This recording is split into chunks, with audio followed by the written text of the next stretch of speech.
Shalom a todos, bem-vindos ao canal Ouça a Torá. Vamos à quarta aliada para Shá Balak, que está no livro Bamidbar, capítulo 22, versículo 39, até o capítulo 23, versículo 12. Baruch atah Adonai, Eloheinu melech haolam, asher barabanu mikol hamim venatan lanu et torato, Baruch atah Adonai noten hatorá. Amém. E Bilam foi com Balaque até Kiriat Hutzot. E Balaque enviou gado e rebanho para Bilam e seus acompanhantes. E de manhã Balaque levou Bilam até os cumes do Baal, seu ídolo, e viram dali uma parte do povo.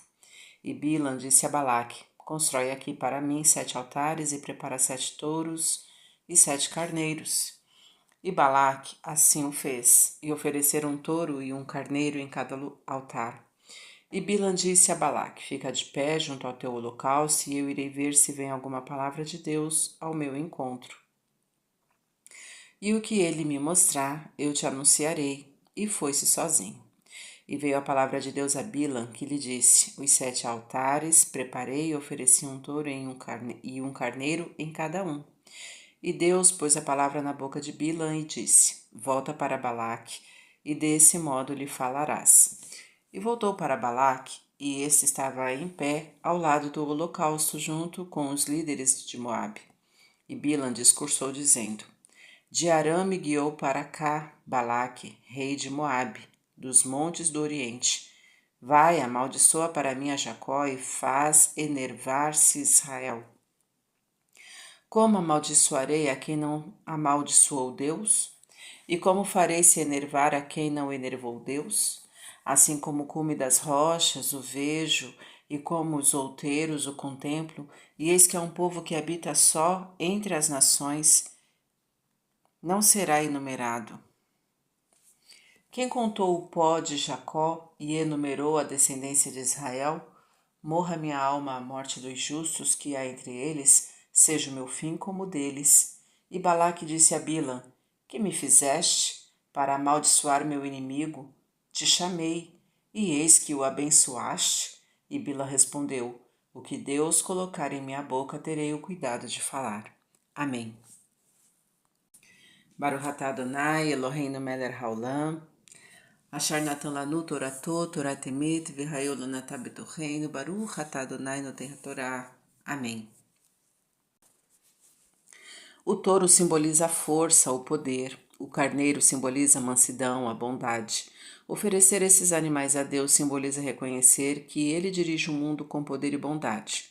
Fazê-lo 7 vezes simboliza reconhecer que isto ocorre nos 7 dias da semana e, portanto, eternamente. Bilam sabia que ele estava restrito à vontade divina. Achou que, se mostrasse esse reconhecimento, poderia conseguir as graças de Deus. Mas Deus está acima de qualquer bajulação. Apesar de Bilam ter oferecido os sacrifícios, estes foram creditados a Balaque, pois este, além de ser o provocador dessa situação, forneceu os animais sacrificados. Uma das maneiras de representar o domínio sobre algo é ficar de pé, perto ou sobre ele. Bilam quis deixar claro que Balaque era o responsável por todas as ações, procurando minimizar a ira de Deus contra si, mas Deus sabe discernir e não precisa dessas demonstrações. A maldição que Bilam pretendia invocar é a do povo de Israel enervar-se. Ele sabia que aquele que fica irado age irracionalmente e, portanto, não tem condições de ganhar uma guerra. E Bilam sabia que o povo se enervava quando se encontrava em dificuldades enviadas por Deus. Nada mais lógico, portanto, do que pedir a Deus que enervasse. Mais uma vez, o povo. Os inimigos procuram sempre os pontos fracos dos adversários, frequentemente baseados nas observações de situações passadas. Isto indica que Deus é fiel e que não amaldiçoa quem não o amaldiçoa, porém, os que o amaldiçoarem serão amaldiçoados por ele. E como se amaldiçoa Deus? Entre outras coisas, fazendo as pessoas rirem ou escarnecerem daquilo que ele quer, daquilo que ele ordena, daquilo que ele preza.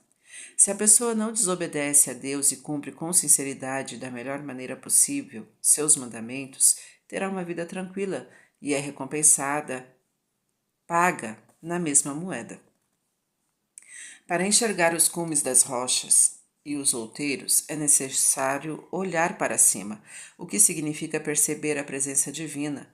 O povo de Israel tem como principal missão neste mundo lembrar aos demais que existe um Criador e incentivar a prática de seus mandamentos, e era isto que Bilam reconhecia. O povo de Israel sempre foi minoria entre as nações, a ponto de nem se constar em estatísticas demográficas em boa parte delas.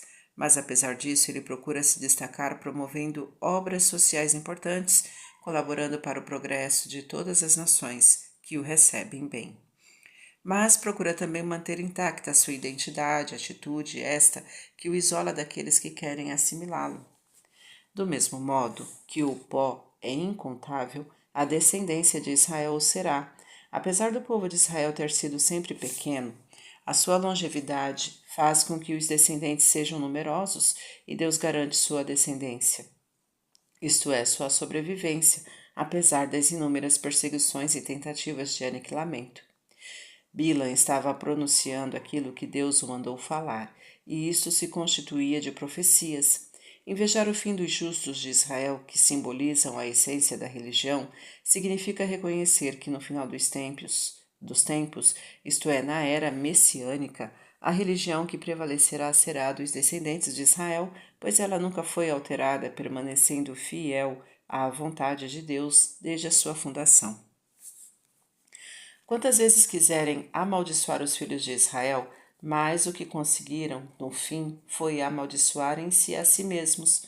Os países que expulsaram os judeus, pensando que com isto melhorariam sua situação, acabaram perdendo prestígio. É o caso da Inquisição, dos pogroms russos, do Holocausto nazistas, das guerras santas islâmicas, etc. Por outro lado, os países que acolhem bem os filhos de Israel progridem, como os Estados Unidos, etc. Ninguém consegue ir contra os desígnios de Deus que condicionou suas bênçãos ao modo com que cada um trata os judeus individualmente ou em grupo. Bilam afirmou que a palavra de Deus deve ser fielmente reproduzida sem desvios, e isto serve de lição para todos os que fazem sermões e pretendem ensinar suas palavras. Não se deve deturpar o significado daquilo que Deus expressou, pois isto leva os seguidores a errarem involuntariamente e o culpado será quem os incitou a agir dessa maneira. Para refletir, não pense que alguém conseguirá algo de Deus ao bajulá-lo. Ele é incorruptível, Deus é fiel. Ele só castiga e recompensa a quem merece, conforme seus critérios. Não se desespere ao ver os maus terem sucesso. Isto pode ser efêmero. Trate bem os judeus. Conforme seu comportamento em relação a eles, você será abençoado ou não. Não se atenha somente a trechos do Pentateuco que interessem aos seus propósitos, sem atentar para o resto dessa obra divina. Para exercitar.